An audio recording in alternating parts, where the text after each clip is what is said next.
Na sha ji ana cewa mace, ke baki san zafin haihuwa ba, ke da aka yi wa CS? Shin macen da aka yi wa CS tabbas ko bata san zafin haihuwa ba? Ku biyo ni ku zo mu yi CS tare saboda mu gane ko ta san zafin haihuwa ko bata san zafin haihuwa ba. To menene CS? Kuma mun san menene mace take fama da shi har zuwa lokacin da za a ce gashi nan ɗa ya fito? Abin da za mu tattauna yau kenan.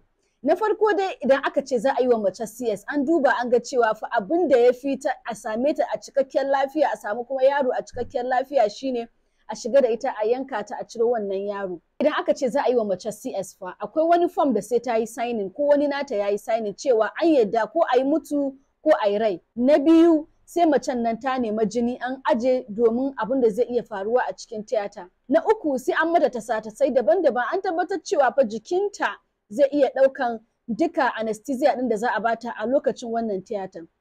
To wannan dai ɗan ƙaramin bayani ne na abin da ya kamata mu gane kafin a shiga da mace lokacin da wurin da za a yi mata CS. Duk wannan tashin hankalin fa yana da abubuwa sosai da yake yi a cikin ƙwaƙwalwar mutum da zai sa mutum cikin tashin hankali wani lokaci haka ga cewa jinin mace ma ya hau kafin a shiga da ita wajen tiyata.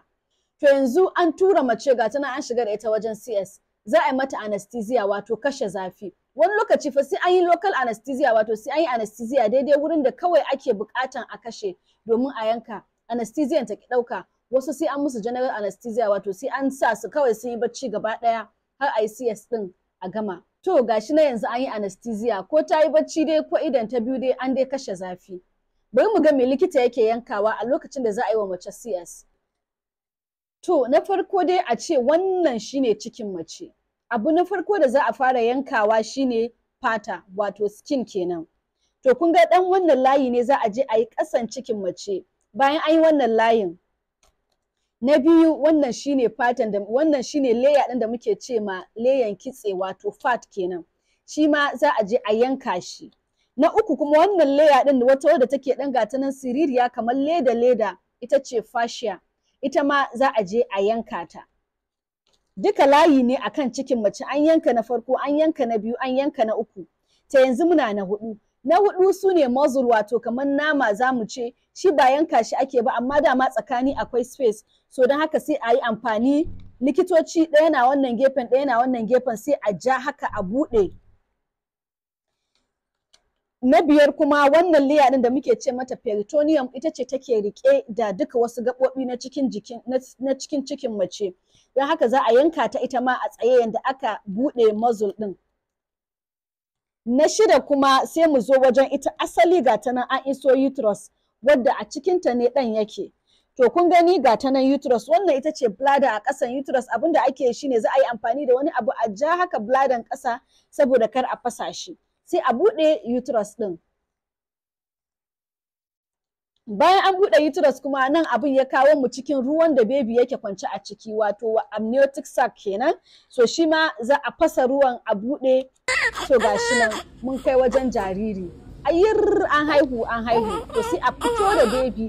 Idan aka fito da baby kuma a haka yanda aka bi aka yayyanka su duka haka likita zai bi a fara ɗinkewa. Duk wa'annan layers ɗin guda 7 da aka yanka duka za a biya ɗinke su. Bayan an gama ɗinkewa sannan lokacin za a ce an gama CS likitoci su ci gaba da sauran abubuwan da ya kamata su yi. To gashi nan dai mun yi CS tare da ku kuma kun zama likitoci. To wannan takamaiman bayani ne akan abin da ake yi wa mace a lokacin da take kwance a gadon tiyata lokacin da ake mata cesarean section wato CS kenan. Ku ga abubuwan nan da mace take fama da su a ce an yanka jikinki leya 7 domin a ciro yaro. Bayan fa an tura mace an maida ita ɗaki a lokacin kuma ta farfado sai a fara tunani yadda za ta yi ta shayar da yaro mamman. Na farko tari da ƙyar, tusa da ƙyar, shiga bayan gida da ƙyar, sha da ƙyar, ci da ƙyar, dariya ma da ƙyar. Sannan bayan an gama wannan a zo kuma a fara tunanin warkewar wannan wajen da aka yanka duka abubuwan nan da na nuna muku aka yayyanka sai a zo a fara tunanin yadda kuma za a yi su warke. Duka wannan abin da mace take fama da shi ne a lokacin da za a yi mata CS. Kaɗan ma daga ciki kenan ba tare da na shiga cikin deep bayani ba. Don haka idan lokacin da kike tunani kina so ki buɗe baki ko kuma kana so ka buɗe baki ka ce ma wata mace wai bata kai mace ba saboda ba ita ta haihu da kanta ba. Ka ɗan mari kanka ko ki mari kanki ki dawo cikin senses ɗinki. Saboda abin da fa mace take fama da shi a lokacin CS ba ɗan ƙarami ba ne. Babu macen da tafi wata ɓangaren da muke kira na haihuwa. Abin da yake da muhimmanci shine a samu mama a cikin ƙoshin lafiya, kuma a samu yaro ko yarinya a cikin ƙoshin lafiya at the end of the day. Don haka babu haihuwar da tafi wata sauƙi, duka haihuwa ce kuma hanyar kawo yara duniya ce. Saboda mata da yawa za a ce za a musu CS sai su gudu daga asibiti saboda suna gudun CS. Kuma so da yawa ba ma wai tunanin abubuwan da za su yi fama da su bane fa. A'a, tunanin kai wata ta ce CS aka musu su ba su kai ba.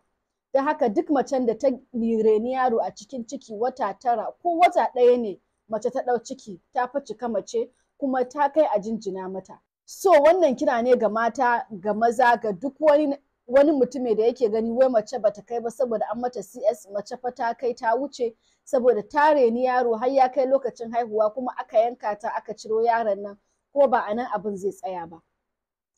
Sunana Dr. ZH Nasiha a cikin shirin Your Health for You with You. Mu haɗu a mako na gaba.